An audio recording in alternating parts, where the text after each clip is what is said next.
Well, hello, good evening, welcome to our Tuesday night episode of Brett's Old Time Radio Show. And listen, welcome to my home. As always, welcome to my home here in beautiful Lyme Bay, where the sun's been shining and, well, everything is good with the world. I do hope everything is good with you.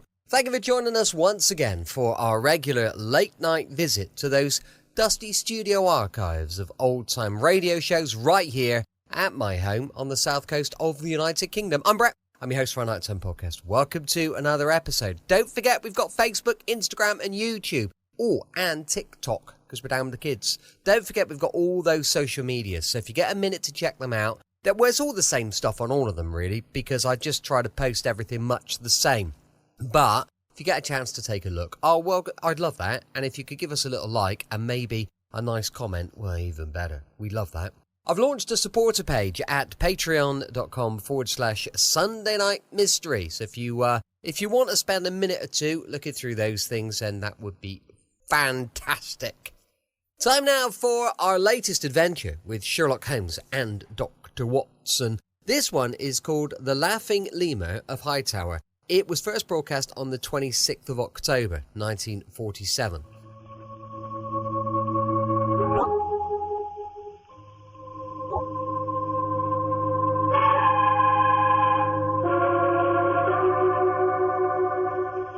Makers of Clippercraft clothes for men and 924 leading retail stores from coast to coast present the world's most famous detective, Sherlock Holmes.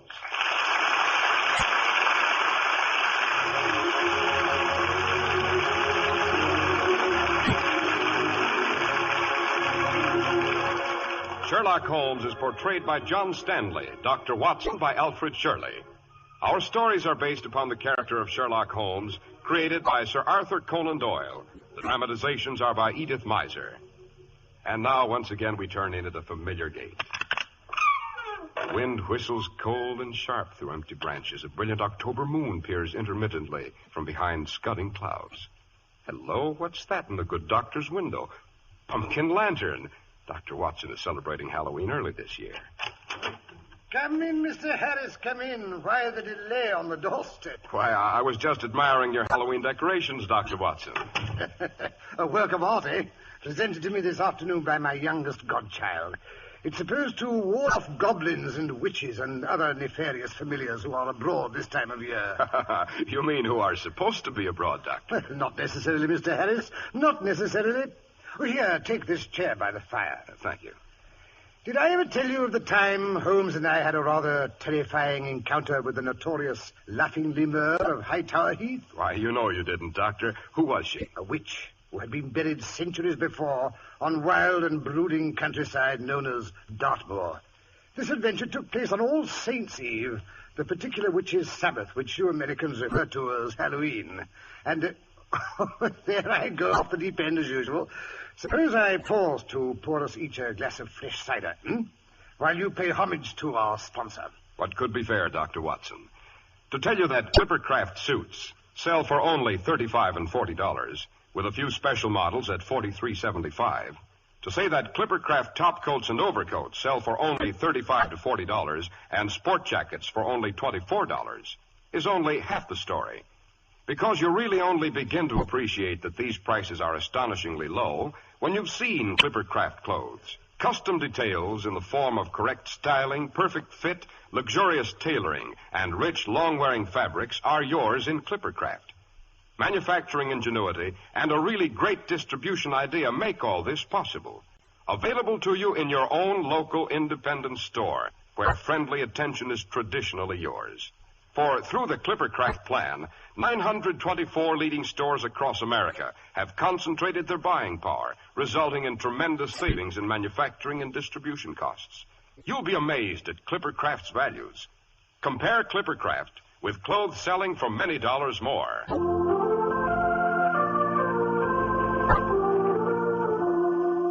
And now, Dr. Watson, to return to the witch on the moors. Oh, right. It was one morning several years after my marriage, a brilliant fall day. The last day of October, to be exact. Mary and I had just finished our matutinal Finn and Harry when a violent jangle at the front door bell heralded a telegram from my erstwhile partner in crime, Mr. Sherlock Holmes. As nearly as I can remember, it ran, if convenient, meet me Paddington Station, 10:15. If inconvenient, come anyway. Bring service revolver.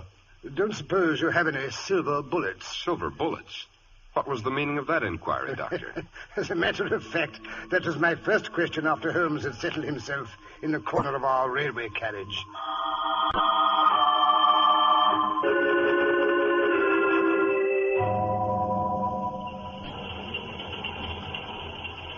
Holmes, I gather from your telegram that we're about to embark on another investigation. A dangerous one, judging from the fact that you wish me to bring my revolver. But why the facetious inquiry as to the silver bullets? Because it's a common superstition among the natives of the moors of Devonshire that the evil spirits who are bound there can only be killed by a silver bullet. Who's interested in native superstitions? We are, Watson. We've been urgently summoned by Sir Lionel Fenwick of Fenwick Hall because a long-dead ancestress of his is supposed to be on the prowl. It seems she's not only playing all sorts of outrageous pranks, but actually threatening the safety of his infant son, born only 2 weeks ago. In other words, Watson, we're not on the trail of a common criminal. This is a witch hunt.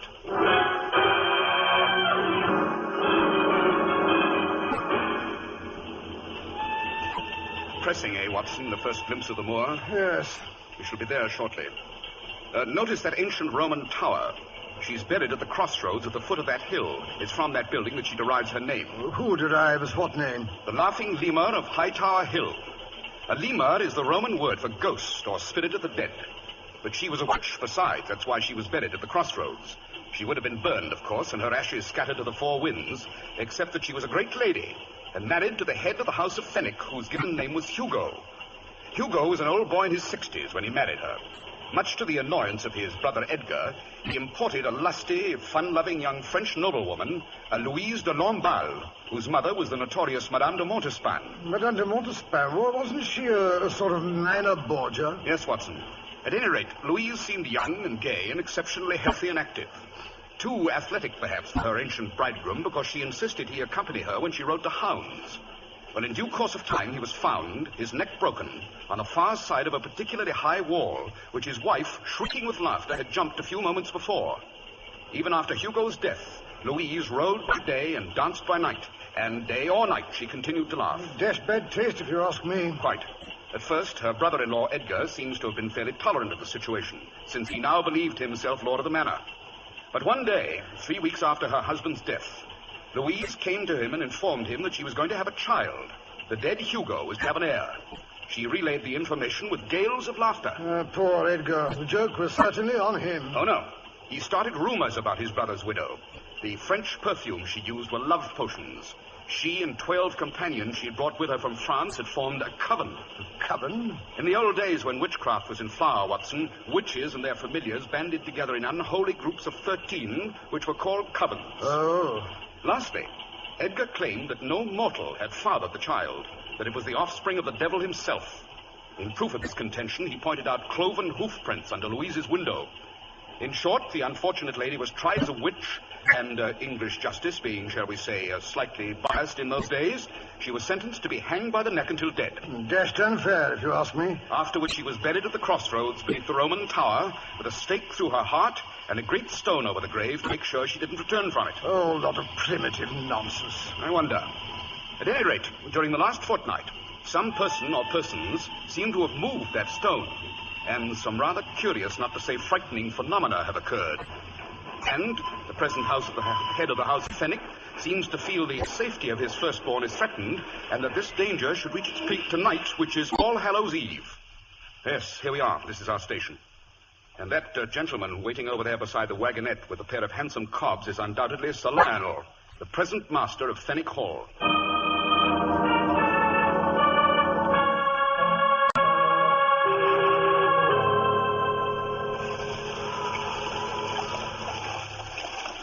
Keep the rug tucked over your knees, gentlemen.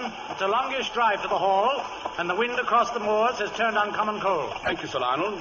I'll admit, Mr. Holmes, I was greatly bereaved when I received your telegram saying I could expect you. Oh? Have there been any further disturbances since you posted your letter to me? There have, Mr. Holmes. The church bell has tolled at odd hours, last night and the night before. Furthermore, a young goat was discovered, dragged to the foot of the witch's grave, its throat all torn and bleeding. Of course, it could have been killed by a wolf or some ferocious dog, but...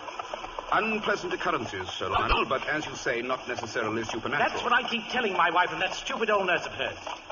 But I must say, when old Willie was found to be missing this morning, I really began to worry. Old Willie? He's the gatekeeper, Mr. Holmes. Lives in the little stone lodge beside the entrance to our property. He's tended that gate for over 50 years. Never leaves it night or day, except to come up to the hall for the Christmas party and my birthday. Well, maybe the monotony finally got the best of him, Holmes, and he decided to wander off. He couldn't wander very far, Dr. Watson. Old Willie is a cripple. He managed to hobble a few feet with the aid of his crutch. But that's the curious part of the story. Willie was missing, but his crutch was there where he left it every night, propped up against the foot of his bed. By Jove. Was there anything else missing? Any clothing, overcoat, shoes, money, provisions of any sort? No, Mr. Holmes. Wherever Willie went, he went in his nightshirt. Not even his carpet slippers are gone. Nothing was missing, nothing at all? As a matter of fact, one object has disappeared with him. The old broom with which Willie swept the leaves away from the gates. Old Nanny, my wife's nurse, set up a typical Irish wailing when she heard about it. Insisted old Willie had ridden off on it to join the witch's Sabbath tonight. She always hated him because he makes her get out of the cart and open the gates herself when she goes marketing for my wife. Typical household feud, Holmes? I tried to reason with the ignorant old fool, but she kept moaning and groaning that she's always known Willie had the evil eye. She's managed to frighten my poor wife nearly to hysterics. Oh, my wife is Irish, too, Mr. Holmes. Her name is Bridget, in fact. I must say they place more credence in these old wives' tales than we do here. Nanny says it's the curse of the House of Fenwick being visited upon us. The curse of the House of Fenwick? Yes, it seems a certain Lady Fenwick, born Louise de Lamballe. Oh, yes, Holmes has already told me about her. Hanged as a witch and buried at the foot of the Roman Tower. That's right. Well, it seems that when the hangman came to place the noose around her neck, she turned to my, great something or other grandfather, who had the bad judgment to be standing nearby. She turned to him and laughed.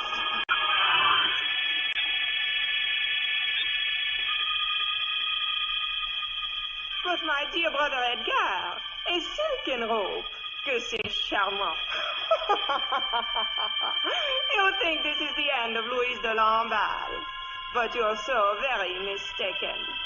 You do not let me live to have my first child, and so I say, I will not let your first child live. No, not the first child of any of the great house of Fenwick. Louise shall come back from the grave. She shall come back and take them all.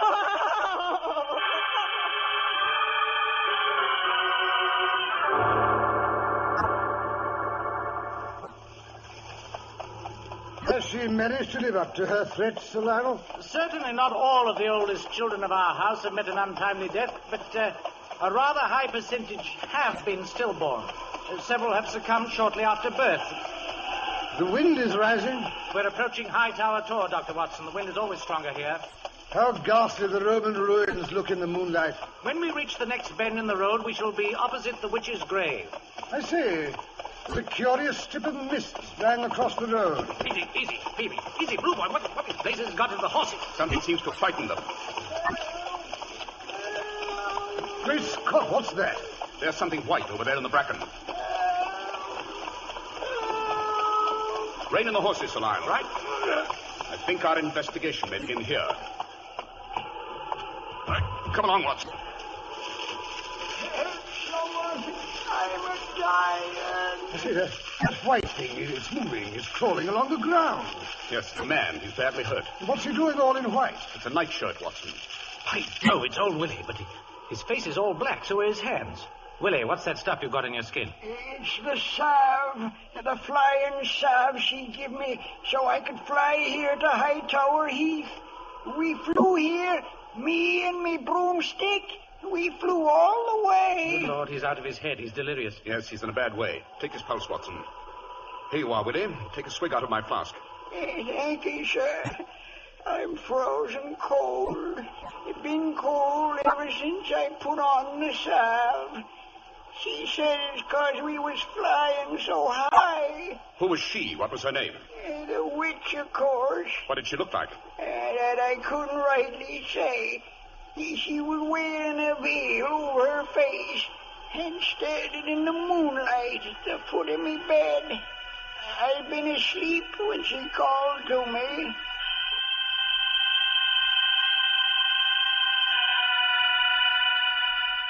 Wake up. Wake up, Willie Malloy. You? Who be? Someone who can make you dance. Someone who can make you fly. You've always wanted to dance, haven't you, Willie? They're giving a dance tonight around my grave. Here, take this jar of ointment. Cover yourself well with it, Willie. Cover your old broomstick. It will make you fly. I'd like that. Free like a bird.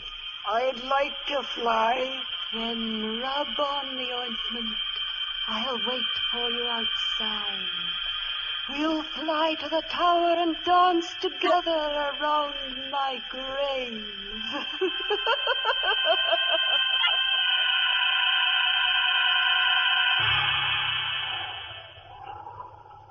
I did like she told me, sir. I covered myself in me broom, and first thing I knew, I got lighter and lighter. Up and up I went, up in the clouds. And the next I knew, I was here on the heath, watching them dance, the little people. They was dancing around in a circle, but it made me dizzy to watch them. So I crept under a bush and went to sleep. This morning, I woke up cold and sick. The magic was gone. I couldn't fly, and I couldn't walk. Poor old boy. Hello. His pulse. It stopped. Holmes, give me the brandy. Willie, don't give up now. I'm afraid he has, Watson. Yes, he's dead all right. Dead of narcotic poisoning and one of the most despicable tricks I've ever encountered. Mr. Holmes, what do you mean? I shall be able to answer that question more accurately, Sir Lionel, after I've had a chance to analyze the ointment that's smeared on this broomstick lying beside the body. What? Bring it along, Watson. Careful you don't smear it on your clothes. The moon's rising above the hill. How white the crossroads look. Yes, this is where the witch is buried. I say, look here, all around. The heather is trampled down in a large ring. Great Scott, there was a dance here last night. Look at these footprints in this damp spot. Small footprints. All small. No wonder Willie said he saw the little people.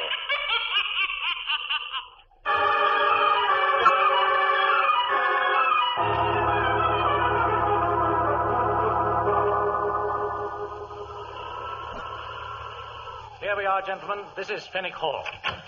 Is that you, Lionel? Rachel, my dear, I've brought Mr. Holmes and Dr. Watson. Thank heaven for that. It's time we had someone with intelligence to bring order into this hysterical household. Gentlemen, this is Rachel Conway, my cousin. How do you do? She used to keep house for me before my marriage, and she very kindly consented to return while my wife, Bridget, was having her baby. And a good thing I came back. Bridget hasn't stepped a foot out of her bed since the child was born. She won't even try. Maybe she might, if you'd go away where you belong. That will do, Nanny. What's that horrible stench? They've both moved into the nursery with the baby, Nanny and Bridget. She's had her bed brought downstairs, Lionel. They've been burning powders and drawing magic circles round the crib all afternoon. It's a wonder the baby isn't suffocated. Sure, and something's got to be done to protect the poor little one's soul from the ghouls and ghosties. His father won't give him a proper Christian christening. No, he must wait till the bishop gets back from Scotland.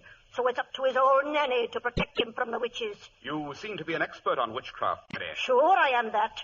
Me part of Ireland's alive with them. No doubt. But at the moment, I'm more interested in finding out what this stuff is on the handle of this broomstick and discovering which one of the women in this household has been visiting the witch's grave. How can you tell that, Mr. Holmes? Tomorrow morning, Dr. Watson and I will search the room of every woman in this house. Whatever for, Mr. Holmes? It was a woman who lured Willie to the crossroads last night. No one can wander over the heath without collecting evidence of it on his or her clothing, mud on the shoes, bracken on the coat or cloak. By the way, Sir Lionel, do you suppose I could speak to your wife a moment before she goes to sleep? That she cannot. She's asleep already. Really? I'd have thought she'd be too concerned over her son's safety to doze off. Tonight of all nights. They gave her a sleeping potion. They put it into her tea at supper. I see. You said the nursery was down here on this floor, I believe. That's right, Dr. Watson. But surely if the child is in danger, it would be best to move him off the ground floor. What he's in danger from can come through locked doors. He'll be in danger till he's christened. That's when the witches try to snatch him. It's the soul they're after, not the body. Nanny, one more word of that nonsense and I'll ship you back to Ireland. Now, get back to your mistress where you belong. Sure, if it's back to Ireland I'm going, she goes with me, and don't you forget it. Nanny's a fool, Lionel. You should have got rid of her long ago. But poor Bridget was so homesick. I didn't have the heart to take her nurse from her. Good heavens, what am I thinking of? Cook has laid out supper for you gentlemen on a table in front of the fire in the library. I'll fetch some hot coffee. Thank you, but we've no time to waste on food. I say, Holmes, I'm starved. Very well, Watson. Suppose you make us some sandwiches while I set up our chemical equipment. If you can arrange it, Sir Lionel, I should like to have the use of a room not too far from the nursery. Certainly, Mr. Holmes. You may take over the gun room. It's directly opposite. Good. And if you smell any further curious odors, don't be alarmed. I imagine we may be able to give Nanny's powders and potions a run for their money.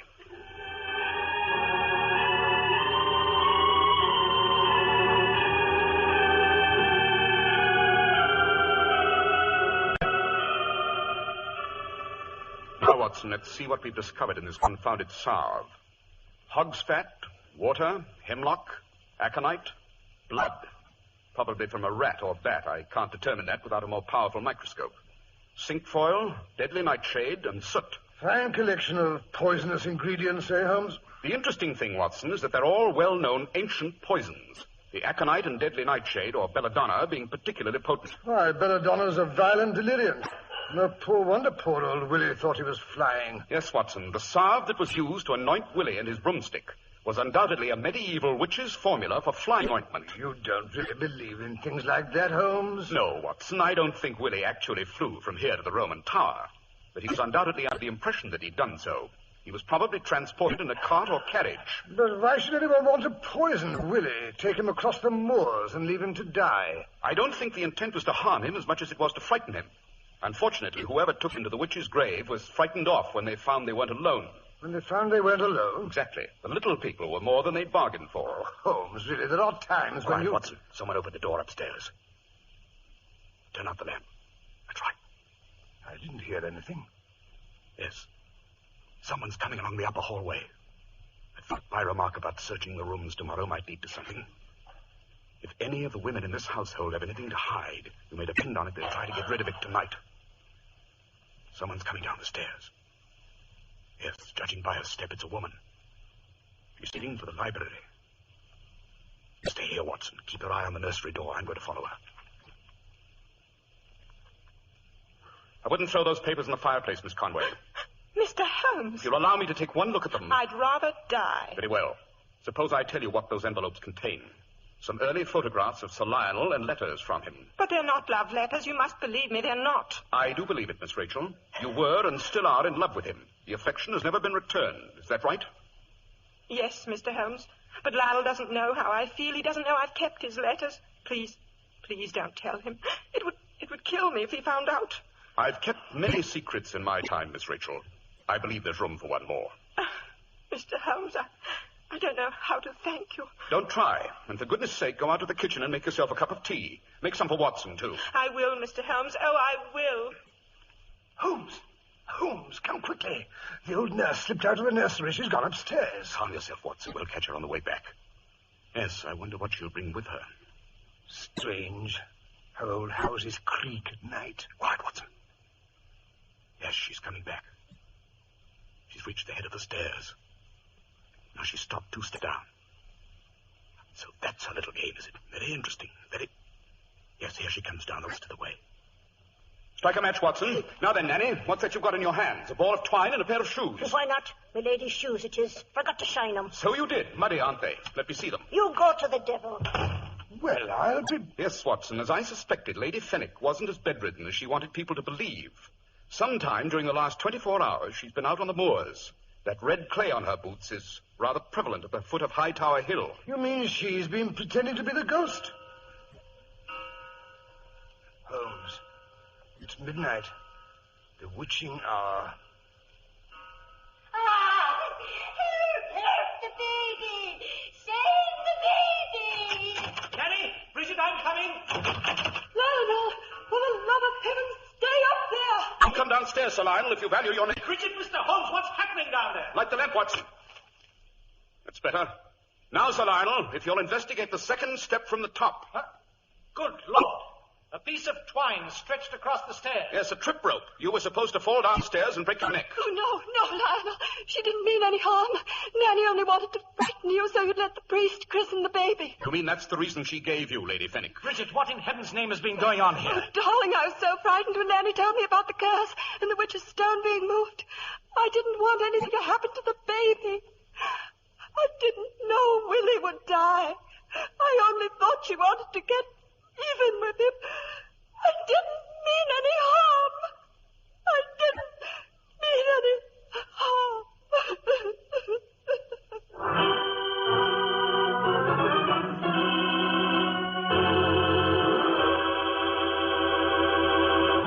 Wow, I'll say that was a spine chiller, Dr. Watson. Appropriate for Halloween, don't you think? But look now, why did old Nanny want to cause... Mr. Harris, before I explain all that, suppose we show our gratitude to the people who make this program possible. A very sound idea, Dr. Watson.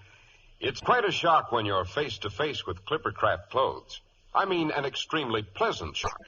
For even experts are amazed at Clippercraft values. Without the sacrifice of quality, you can buy really fine Clippercraft clothes for far less than ordinary clothes cost elsewhere, in a pleasant atmosphere at your own local independent store where you get friendly personal attention. Clippercraft has delivered the goods in more ways than one. Through the famous Clippercraft plan, 924 leading stores from coast to coast have concentrated their buying power. The result is exceptionally fine quality at exceptionally low prices. Remember, Clippercraft suits are only $35 and $40, with a few special numbers at $43.75. Top coats and overcoats are only $30 to $40, and sport jackets only $24.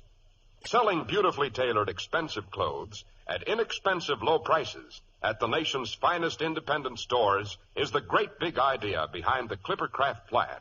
That's why men who know insist on Clippercraft clothes. So be sure to visit the Clippercraft store in your city. The leading stores in the metropolitan area that bring you Clippercraft clothes are Saks 34th, Broadway at 34th Street, Manhattan, Abraham and Straus, Brooklyn, the Boulevard Men's Shop, Kresge, Newark, New Jersey, and the B&B Clothes Shop, 16408 Jamaica Avenue, Jamaica. These great, courteous, and friendly stores are proud to add their names to that of Clippercraft in the label of your suit, top coat, sports jacket, and overcoat.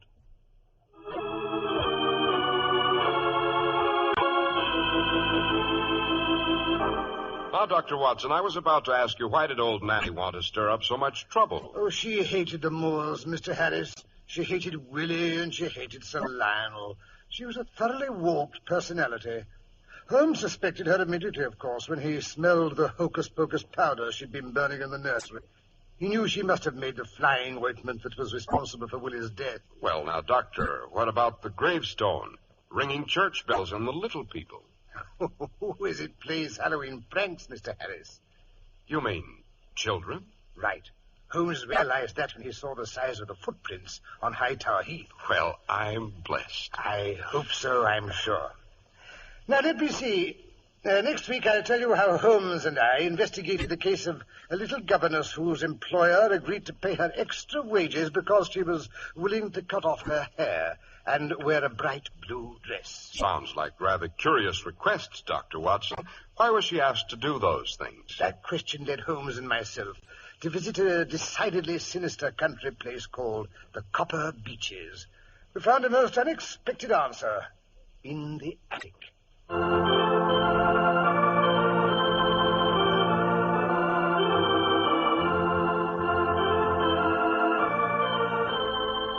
The makers of Clippercraft clothes and 924 leading stores from coast to coast have brought you another in the new series of broadcasts featuring the world's most famous detective, Sherlock Holmes.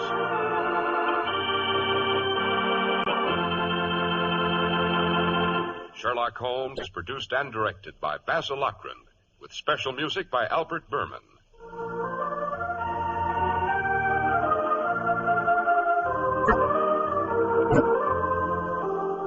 If you don't know your Clippercraft dealer, write Clippercraft, 200 Fifth Avenue, New York City. Be sure to listen next week to Sherlock Holmes in the Adventure of the Copper Beeches. If you'd like to attend the Sherlock Holmes broadcasts in New York, see your local Clipper Craft dealer, and he'll tell you how to obtain your tickets.